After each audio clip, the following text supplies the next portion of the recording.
Good morning, everyone. Let me start chapter number 5, Newton's laws of motion. In this chapter, last time we have discussed exercise 5.3, motion of two bodies connected by a string. So, the last article which we are discussing is motion on a smooth horizontal plane. इस case में आप consider करते हैं एक horizontal plane, एक as पे पुली लगी हुई है जिसके ऊपर से एक स्ट्रिंग पास होती है. Then one mass is placed on the plane और other mass is hanging freely. Mass m1 free hang होने की वजह से it is moving in downward direction. String ये कनेक्टेड है, सिंगल स्ट्रिंग है, so this mass is moving towards right. ठीक है, तो सपोज कर लेते हैं f is the acceleration and t is the tension in the string. तो इस केस में हमने एक्सेलरेशन f की वैल्यू फाइंड आउट की और टेंशन t की. ठीक है, next we have to find pressure on the pulley. Pressure on the pulley देखिए, ये आपकी पुली, इसके ऊपर पहले देखते हैं कौन कौन से फोर्सेस एक्ट कर रहे हैं. एक तो ये टेंशन टी इस अपवर्ड डायरेक्शन में एक्ट कर रहा है, तो ये हमने इसके पैरेलल यहाँ लाइन ड्रॉ कर ली. This is the tension T. ठीक है, एक आपका ये हॉरिजेंटल इस डायरेक्शन में टुवर्ड्स राइट, सो इसके अलोंग ये टेंशन टी ये आ गई हॉरिजेंटल. ठीक है, अब आपने स्टैटिक्स में एक कॉन्सेप्ट पढ़ा हुआ है. Suppose if two forces acting at a point, एक पॉइंट पे अगर दो फोर्सेस पी और क्यू एक्ट कर रही हैं, theta is the angle between them, then resultant lies in between them, resultant उनके बीच में लाई करता है, and formula is under root P square plus Q square plus 2pq cos theta. ठीक है, इसमें अगर हम थीटा की वैल्यू 90 पुट करते हैं देन कॉस 90 इज जीरो, तो ये टर्म आपकी जीरो होगी. Then value is root P square plus Q square. ठीक है, अब यहाँ से देखिए, ये आपका एक टी टेंशन एक फोर्स ये है, दूसरा फोर्स ये है, ये आपका हॉरिजेंटल डायरेक्शन में, ये वर्टिकल में, तो इन दोनों के बीच का एंगल 90 होगा. ठीक है, तो इसका जो रिजल्टेंट होगा वो इनके इन बिटवीन लाई करेगा, और रिजल्टेंट का फॉर्मूला हम लेंगे root T square plus T square, means root two T square and value is root two T. So pressure on the pulley, इसमें गलती से टी लिखा हुआ था, इसे आप करेक्ट कर लेना, इट इज आर. प्रेशर आप आर कंसीडर करते हैं, सो आर की वैल्यू रूट टू और टी की वैल्यू हम यहाँ से पुट कर देंगे m1 m2 upon m1 plus m2 into G. This is the value. ठीक है, तो ये आप डायरेक्ट यूज कर सकते हैं, ये just for your understanding. Next topic आते हैं motion on a rough horizontal plane. यहाँ हम दो टाइप के प्लेन कंसीडर कर रहे हैं, एक स्मूथ, दूसरा रफ. रफ के केस में आपने स्टैटिक्स में रीड किया हुआ है सेकेंड ईयर में, अगर कोई भी बॉडी किसी दूसरी रफ बॉडी पे स्लाइड करती है तो एक टाइप का फोर्स प्रोड्यूस होता है, that is called force of friction. When one body slides, some other rough body, अगर याद नहीं है तो यहाँ से रिकॉल कर लो और यहाँ से जो टर्म यूज हो रही है उसे बस उतना ध्यान रखना. ठीक है, when one body slides some other rough body, then there's a force of friction comes into play. Force of friction एक टाइप का रिटार्डिंग फोर्स होता है and it acts in the direction opposite to the direction of motion. जिस direction में body move कर रही है उसके अपोजिट डायरेक्शन में ये एक्ट करता है. इसे एफ से डिनोट करते हैं. So let F be the limiting friction या force of friction. Capital R normal reaction जो कि आपकी वर्टिकली अपवर्ड डायरेक्शन में एक्ट करती है. Then relation is F is equal to mu into R. Then formula is F is equal to mu into R, where mu is the coefficient of friction. ठीक है, now come to the article. Two particles of masses m1 and m2 are connected by a light inextensible string. Again एक string consider करते हैं जिसके दोनों and से हमने दो पार्टिकल अटैच किए and their masses are m1 and m2. m2 is placed on a rough horizontal table. अब यहाँ ये आपका एक रफ हॉरिजेंटल टेबल के ऊपर प्लेस्ड है, तो हमने एक ये रफ हॉरिजेंटल टेबल कंसीडर कर ली and m2 is placed on it. The string passes over a light smooth pulley at the edge of the table. इस टेबल के एज पर मीन्स एक एंड पर एक पुली लगी हुई है और स्ट्रिंग इसके ऊपर से पास होती है.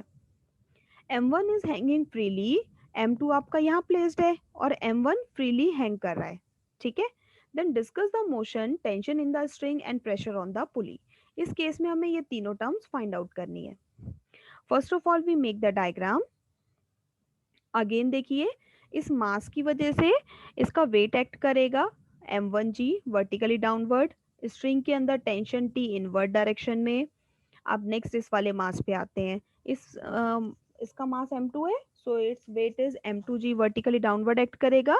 ये बॉडी या ये मास टेबल के कांटेक्ट में है। जब भी दो बॉडीज एक दूसरे कांटेक्ट में होती हैं तो एक बॉडी का दूसरे के ऊपर वेट फोर्स लगता है और दूसरी बॉडी फर्स्ट के ऊपर अप्लाई करती है by Newton third law of motion. ठीक है, तो इसका वेट तो m2g डाउनवर्ड एक्ट करेगा, इसके opposite reaction force are in vertically upward direction. ठीक है, नेक्स्ट इसकी मोशन चेक करिए किस डायरेक्शन में होगी। ये मास m1, इसकी वजह से it is moving in downward direction, suppose with acceleration f। ये आपस में कनेक्टेड है, सो इसका meaning it is moving in towards right. अब ये बॉडी राइट डायरेक्शन में मूव कर रही है तो फोर्स ऑफ फ्रिक्शन इसके अपोजिट डायरेक्शन में एक्ट करेगा। सो फोर्स ऑफ फ्रिक्शन इसके अपोजिट डायरेक्शन में एक्ट कर रहा है, इसे आप एफ से डिनोट करते हो and value is mu into R. ठीक है, अब इसकी स्टार्टिंग बिल्कुल सेम है जैसे हमने फर्स्ट आर्टिकल में किया था, इसने नहीं लिखी है बट आप यहीं से स्टार्ट करोगे। Let L be the whole length of the string, X और वाई हमने डिस्टेंसेस ले ली मास m1 m2 के लिए, then x plus Y equal to L. Now differentiate with respect to t, then dx by dt की value again differentiate करेंगे double derivative की value. So these represent the velocity and acceleration of masses m1 and m2 and these are equal and opposite. Let f be the common acceleration and t be the tension in the string. ठीक है, यहाँ तक आप same करेंगे। Next हम बनाते हैं equation of motion for mass m1 and m2। पहले आप m1 के लिए भी लिख सकते हैं, इसने पहले m2 के लिए लिखा है। ठीक है, जनरली हमने सभी आर्टिकल्स में पहले m1 के लिए लिखा है तो पहले आप m1 के लिए लिख सकते हैं। So let equation of motion for mass m1 is, m1 downward direction में है, सो उसके लिए बनाइए mass into acceleration m1 into F equal to, ये मास आपका डाउनवर्ड में है तो पॉजिटिव आएगा m1g, और t अपवर्ड डायरेक्शन में तो नेगेटिव साइन के साथ, सो m1g minus T. Call it equation number first या सेकेंड। ठीक है, नेक्स्ट आते हैं m2। अब m2 के ऊपर जो मासेस जो फोर्सेस एक्ट कर रहे हैं वो दो डायरेक्शन में एक्ट कर रहे हैं, एक हॉरिजेंटल और दूसरा वर्टिकल। पहले वर्टिकल देखते हैं। वर्टिकल के अंदर इसकी जो मूवमेंट है वो हॉरिजेंटल में हो रही है, इसकी जो मूवमेंट है वो हॉरिजेंटल में हो रही है, ये टुवर्ड्स राइट शिफ्ट हो रहा है।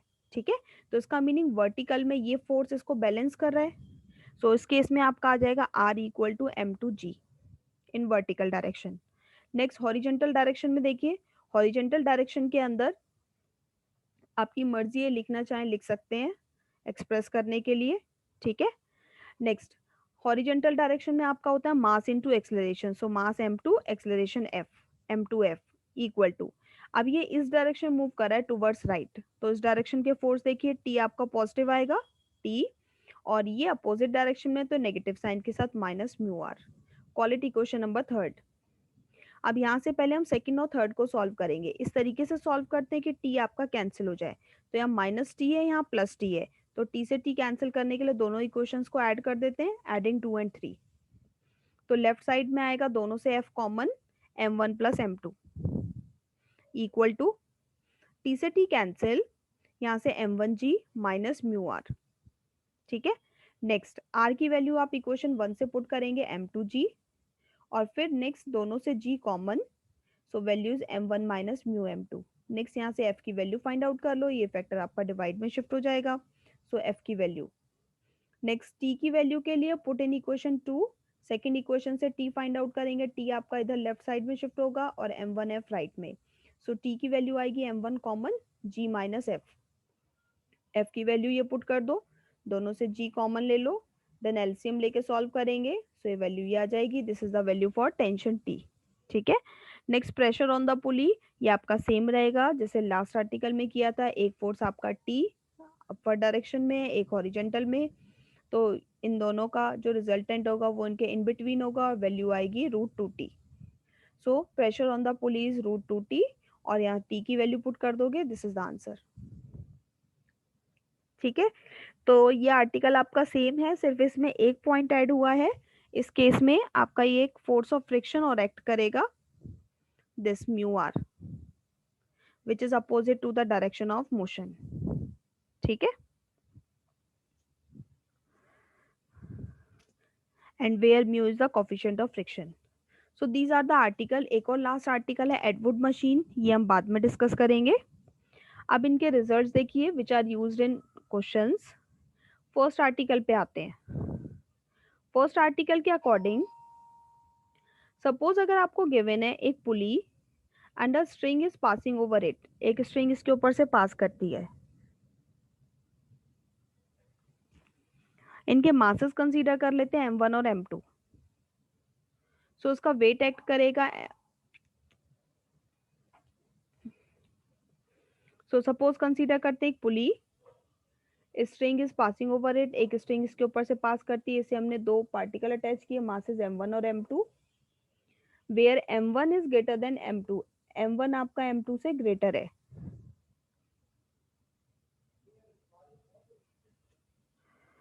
सो इस केस में लेट कर लेते हैं, let f be the acceleration. तो इस केस में m1 आपका डाउनवर्ड डायरेक्शन मूव करता है और m2 अपवर्ड डायरेक्शन में। ठीक है। देन f एक्सलरेशन का फॉर्मूला पहले हम देख के यूज करेंगे, बाद में फिर धीरे धीरे लर्न कर लेंगे।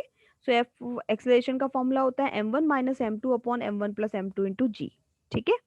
टेंशन T का formula 2m1 m2 upon m1 plus m2 into g, and pressure on the pulley R is 2T। तो उसके अकॉर्डिंग हो जाएगा 4m1 m2 upon m1 plus m2 into g. ठीक है।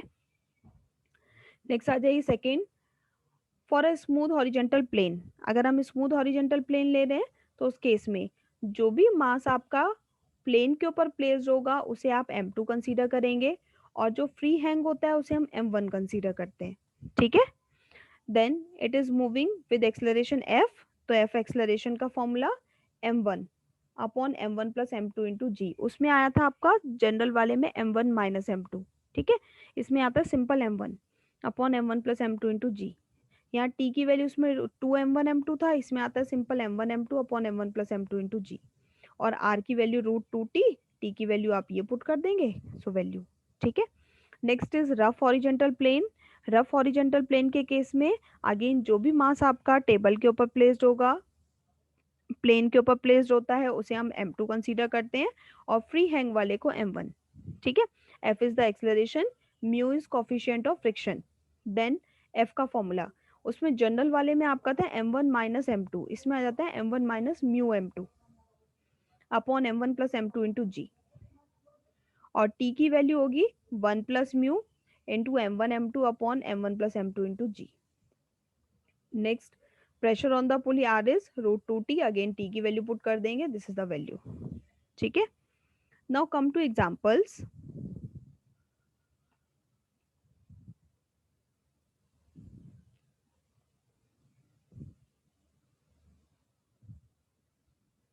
पहले आप देखिए एग्जांपल नंबर सेकंड।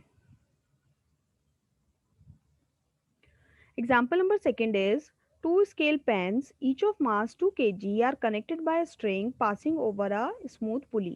तो उस केस में हम एक पुली कंसीडर कर लेते हैं। पुली आप इस तरीके से सर्कुलर बना लेंगे और स्ट्रिंग एक उसके ऊपर से पास होती है। ठीक है। दो स्केल पेन्स क्या होते हैं? एक तरीके के तराजू टाइप होते हैं जिसमें आप वेट करते हो। ठीक है। तो दो हमने स्केल पेन ले लिए, दोनों एंड से कनेक्ट किए और दोनों का मास दे रखा है 2 kg। Show how to divide a mass of 45 kg between two pans. अब टोटल मास हमें 45 kg दे रखा है, उसे हमें दो पार्ट्स में डिवाइड करना है। ठीक है। सो दैट हैवियर पेन में descend through a distance of 40 metre in first 4 second. So that जो हैवियर वाला है वो आपका 4 सेकेंड में इतनी डिस्टेंस कवर करे। क्लियर? तो पहले फ्री माइंड होके देखिए कैसे करते हैं इस टाइप के क्वेश्चंस को। अब यहाँ हमें 45 को दो पार्ट्स में डिवाइड करना है, तो हम लेट कर लेते हैं। एक पार्ट m कंसीडर करते हैं, तो दूसरा पार्ट होगा आपका 45 माइनस एम। एक पार्ट m तो दूसरा 45 माइनस एम। ये हमने m कंसीडर किया, दूसरा 45 माइनस एम। ठीक है।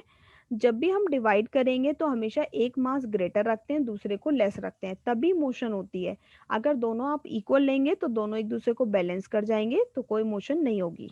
ठीक है। तो इसलिए हम कंसीडर करते हैं, जनरली हम इस वाले को राइट वाले को ग्रेटर लेके चलते हैं। m is greater than 45 minus M. ठीक है।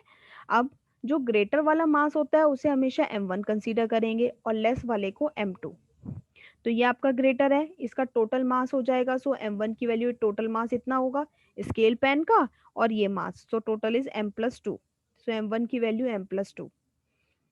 दूसरी साइड टोटल मास इन दोनों का प्लस होगा, तो इन दोनों को प्लस करोगे, 45 + 2 47 minus m। So m2 mass is 47 minus m। यहाँ तक clear? Now in this case इसने ये साइड में लिखा है फॉर्मूला, आप यहीं सेंटर में लिखेंगे. Now formula for acceleration F is, formula is m1 minus m2 upon m1 plus m2 into g. पहले हम देख के यूज कर रहे हैं. अब इसमें हमें पहले एफ एक्सेलरेशन की वैल्यू फाइंड आउट करनी है, तो उसके लिए देखिए लेट कर लेते हैं F be the acceleration. Starting में जो सिस्टम होता है वो आपका रेस्ट पे होता है, सो इनिशियल वेलोसिटी 0. नेक्स्ट इसने कहा टाइम 4 सेकेंड, और इसमें डिस्टेंस कवर करता है 40 metre, so S is equal to 40 metre. Now using the formula S is equal to U T plus half F T square. इसमें आप सारी वैल्यूज पुट करेंगे और यहाँ से एफ की वैल्यू आ जाएगी.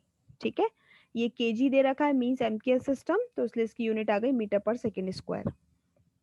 ना using the formula of F, इसमें एफ की वैल्यू पुट कर दो. एफ की वैल्यू 5, m1 के प्लेस पे m+2 और m2 के प्लेस पे 47 माइनस m. ठीक है, g की वैल्यू 9.8 इन एम के एस सिस्टम.